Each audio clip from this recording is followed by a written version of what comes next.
last-minute shakeup at 5:30 a.m., laundry situation not good. And when your focus is on helping your clients, it's easy to forget about yourself. But NASM knows trainers. Morning ride is okay with And staying in front of the day isn't always Nice as simple ride. as 1, What's 2, up? 3. So when the unexpected has you pressing pause, What's the latest on creatine? I'm gonna get back to you on that. let NASM1 help you press play. Visit NASM.org to sign up for a membership today. You're listening to the NASM-CPT Podcast with Richey, winner of the Share Care Emmy Award for Social Storytelling and the official podcast of the National Academy of Sports Medicine. Hey, y'all, and welcome to the NASM-CPT Podcast. My name is Richey, and today I'm going to actually be answering a question. There's an email that somebody sent me about an episode that I did maybe 2 or 3 episodes ago. And it's a good question because I make a distinguished difference between 2 different statements, and they basically mean the same thing. They come across the same way, but they can be interpreted in different ways. And with that, I confused probably not just one person. It may have confused a lot of you. And so somebody sent me an email and asked for clarification. So I want to clarify in this episode between what I'm saying and what I'm relaying. And I also want to point out there is a difference between what you say and how it is received. And so when I say something, the gist of what I'm trying to get across is a certain thing. And so I'll explain it to you because I did say this. Let me just read you the email that was asked to me, and then I will read my email response and start to clarify a little bit. So it says, "Good morning, Dr. Richey. I just got done listening to the Dealing with Stubborn Clients episode. So the part that confuses me is we're not supposed to walk into a session and ask, so what do you want to do today? But we can ask, what do you like doing? I'm just making sure I have the wording right." All right, I'm going to pick that up in a moment. I'm going to finish the email, but I'm going to pick that back up in a moment. I know once I see it, working with people, etc., building up my communication skills with clients, things like that, it will make more sense. I guess in all, I'm worried if somebody would get upset if I tell them that a specific exercise we can't do because of an injury. And I think she's referring to one that they suggested. Or, like you said, the ones that overdo it. I know we can't control people. So exactly how would you go about explaining exercises to them that would be beneficial versus detrimental, even if it's what they want to do? How do you go about making suggestions? So I think this is a great question, and it allows me to clarify statements that I made in a previous episode. And so I appreciate the opportunity of somebody bringing that up so I can do exactly that. Before we go on, let me just say this episode of the NASM-CPT Podcast is brought to you by NASM1, the membership for trainers and coaches. Members enjoy unlimited access to hundreds of career resources. Get the Edge app to schedule and program clients. Enjoy half off all certifications and specializations, access to free CEUs, and more. All of this for just $35 a month. Go to NASM.org/membership to learn more about NASM1. All right, well, let me read my response to you, but I also realize that sometimes in an email and a response, it may not be as clear. So I'm going to say the words that I typed out, but then we're going to chit-chat about it. Thanks for reaching out. You have good questions. You can say it either way, is my response. So it says, what do you want to do today versus what do you like doing? And the reason I say that is that if I hear a trainer, and it's not just if I hear a trainer, it's because I hear trainers and I've been in this industry now for 24 years. And I would hear trainers meet their clients and say, what do you want to do today? And it's because the trainer has zero preparation. There's no plan. There's no direction. It's, what do you want to do today? Oh, I'd like to do this. I want to do this workout. And they go, oh, okay. And then they just make it up as they go. Now, if you're pretty experienced, you can look at where you are and what you've been doing and then put together a program on the spot, because that is also what you just so happen to do when you're not with a client, and you just sit there and you look at what you did and then you type it out and you say, okay, this is what I plan to do today. And I think with experience, you can do that pretty quickly, but you got to have a plan. You got to have your micro, meso, macro cycles of your programming. But when it comes to these words, what do you want to do today versus what do you like doing? It's not getting the wording right. It is relaying the information that you want to say. So I say you could say it either way. How you say it is less important than the message we are trying to relay. We are not asking them to design their program or their workout. We are asking them to contribute to their program or their workout by giving feedback on the exercise selection process. Why? Because I don't have a plan for them? No. The point that I was making is that we want to get people involved in being a contributor to what they do.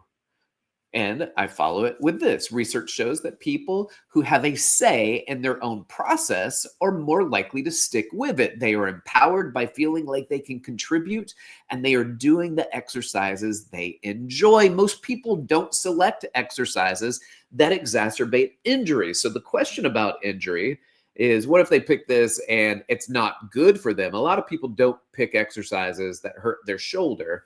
And a lot of times, when people come in and they pick things that might hurt, then you just say, we did that last time. It bothers your shoulder. I have an alternative. That's very important. You should have that alternative ready. And that alternative should already be planned out, because when you did the workout previously and you knew it hurt their shoulder, you should already have a big X mark next to it. I use the emoji X mark and say it's barbell bench press, right? Because that's the one that hurts my shoulder. So I get somebody that does a barbell bench press and I put a big X mark next to it. And I know that that is not good for their shoulder. So they say, okay, well, what are we going to do now? What are we going to do? Dumbbells? Are we going to do cables? Are we going to do band? Are we going to do one arm? Are we going to change the position that we've done where it was more in the horizontal plane? Now we're going to go in between the horizontal and the sagittal plane. You might even do some sagittal plane pressing. So these are ideas and concepts that allow for clarification to give alternatives that do not exacerbate injury, but you must be aware that if they choose exercises that are contraindicated or that they cannot perform properly, you have to make alterations into that program. Let's say I have somebody doing squats. They select squats. Bless them, by the way, for the people who do select squats. Most people don't, and that's why we have to make them do it, because they're coming to the trainer. They're like, I'm not going to do these exercises that I hate unless somebody makes me do them. That is our job. But we also want people to do the exercises that they love, that they enjoy. But if it hurts them, we are the ones to make alterations.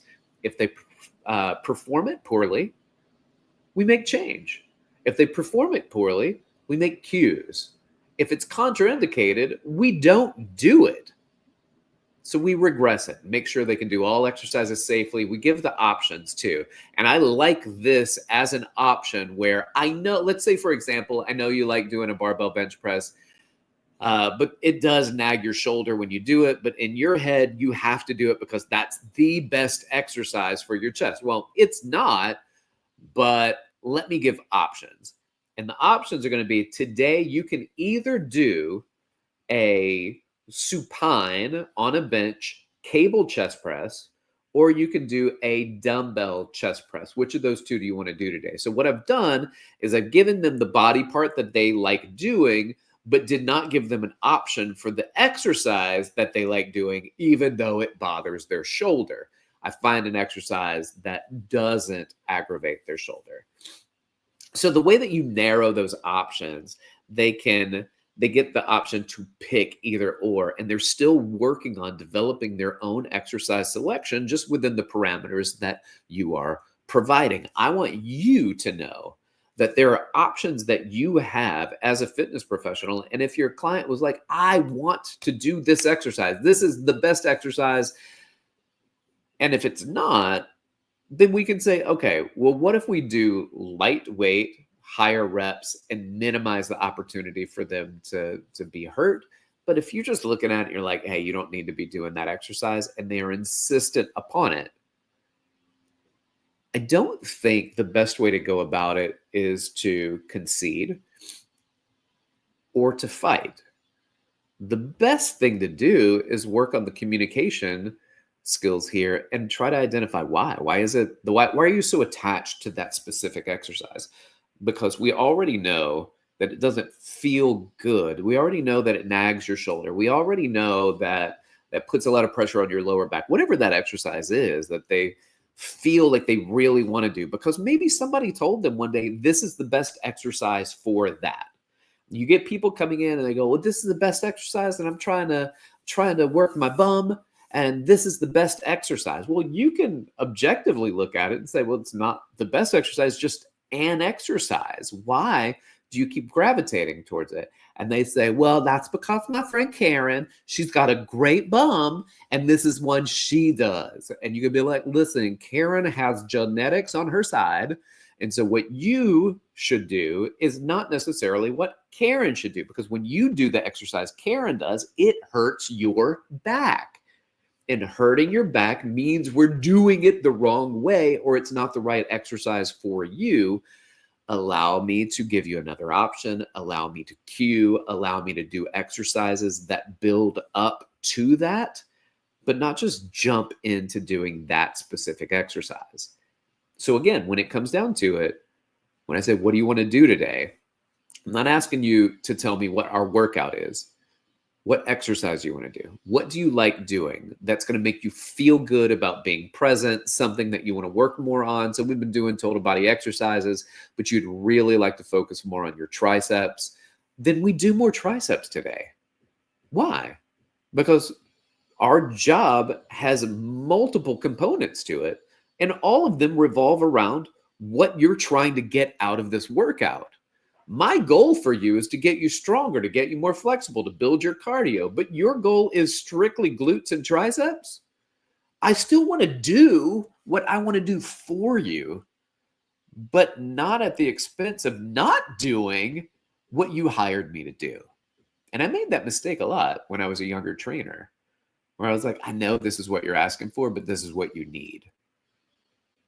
And I think that we can do both. We give people what they need, but we have to give them what they want, what they're paying money to you as a professional. And if you as a professional can only ever do what you want and not do what your clients want, then I'm questioning how professional that is. Now, if you go to somebody and they're like, this is just how I train people, and fall in line, then that's less of a coach. That is, this is the way I do things. If you want to work out with me, that you got to fall in line. And that is a trainer. I want a trainer who is a coach. I want a trainer who is a teacher. I want a trainer who is a support system. I want somebody who can give a lot of different dimensions to how they address a client's needs and a client's wants. Because you're paying me to help give you what you want. I'm just good enough, hopefully, to give you things that you need in addition to while you're paying me the money to be your trainer. I hope this helps. Thanks for reaching out. And if you guys want to reach out to me, you can do so as well. You can hit me up on Instagram at dr.rickrichey, or email me at rick.richey@nasm.org. I forgot my email for a moment. Thanks for listening. Like, subscribe, share with your fitness friends and family. Leave a review. That would be greatly appreciated. And of course, keep inspiring people to fitness. This has been the NASM CPT Podcast.